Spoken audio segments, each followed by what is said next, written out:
today we're going to talk a little bit about direct and inverse variation. Okay? So let's just start in general. We'll start in general with these 6 problems on the front of this worksheet, and then we'll be able to talk a bit more specific when we get done with these so we have some things to refer to. Okay? So look at problem number 1. A square with side lengths x unit has a perimeter of y units. How do you find perimeter? Add all the sides. Add all the sides. So how are you going to find the perimeter of this square? Add all the sides. Okay. And what's the sides? It tells you right here. It also tells you right here. If this is x, what's this? And this? X, and then X, and then call it X. Uh-huh. So what do I get when I add up all the sides? 4X. 4x. And perimeter is y, so isn't it y equals 4x? Yes? So you all have your calculators out, yes? Oh, okay. They will quickly, right?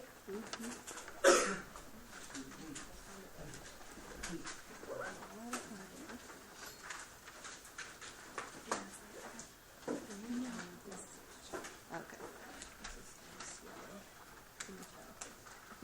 So if x is 3, what is y? How do I figure out y? Multiply by 4. What's 3 times 4? 12. If x is 7.5, what is y? 30. Thank you for using your calculator like I asked you to get out. Good. What about if x is 9.5? 38. Everybody okay so far? Okay. What about number 2? A rectangle with a length of x units and a width of y units has an area of 60 units. How do you find area of a rectangle? Height times width. Yeah, so length times width. So what is length times width here? Length of x, width of y. So, x times y. Yes? You have Ace Spurlock. Yes, I do. Here's Josh Greasy. He's on his way. Thank you. Aiden, you have to go to the office or leave it. Okay. You gonna be okay? So xy equals what? 60. And how do you know that? Yeah, it says the area is 60. Okay? But how do we usually write our equations? Do we usually write our equations xy equals 60? Well, how do we usually write them? Y equals, right? So what do we have to do to this equation to make it equal y? Divide both sides by x. So y equals 60 over x. Well, what if x is 4? What is y?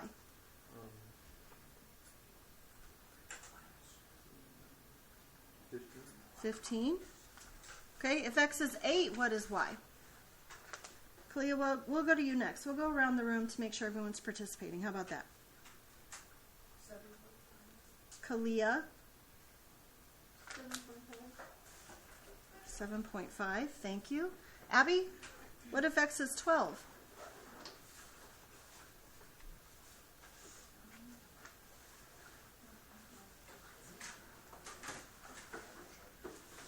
5. Very good. Okay. Everybody okay so far? Yes. Look at number 3. A man 5 feet tall casts a 3-foot shadow. At the same time of day, a tree y feet high casts an x foot shadow. What are we going to do here? How are we going to set this up?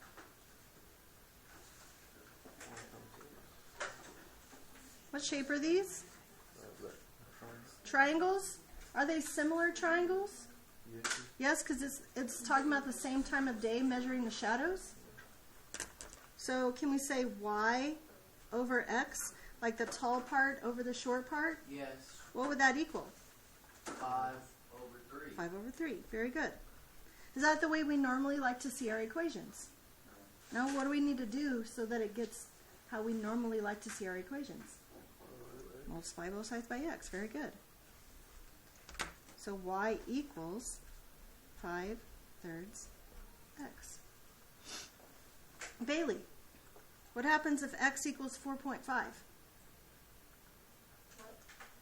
If x equals 4.5, what is y? No, let her do it.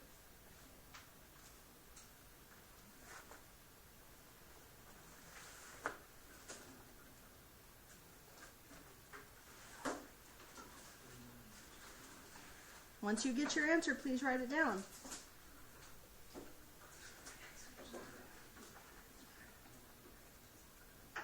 But if x equals 4.5, what does y equal? 7.5. Very good. Thank you very much. What about if x equals 9? 15.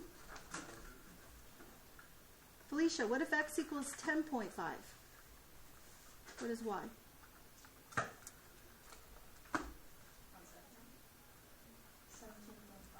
Thank you. Did you do that yourself or did you have a little help from your table? I had a little help. Where's your calculator? It's there, Sean. Oh, thank you very much. Okay.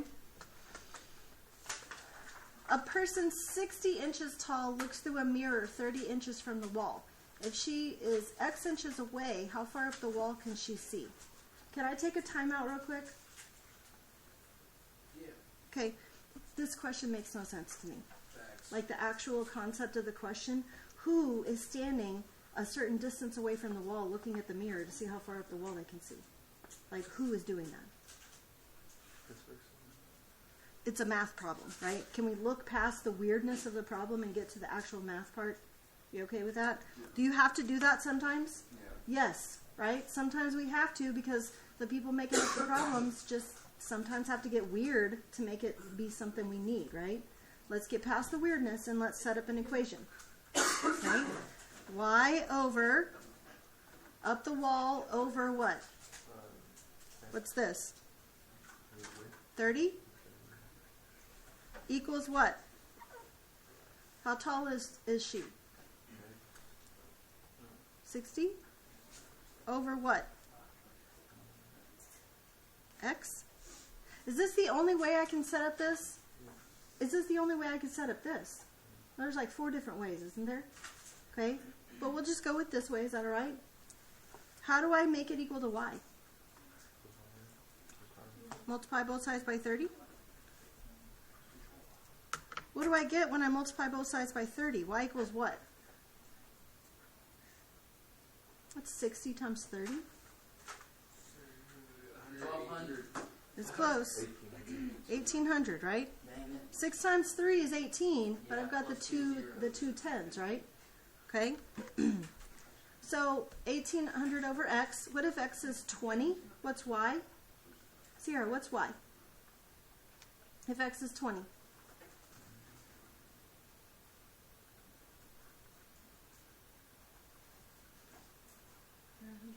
Close. I think you just divided it by 2, maybe. Or did you do 18,000? Oh, 18,000. Yeah, yeah, it's okay. 90. 90. What about if x is 40? Not your turn yet.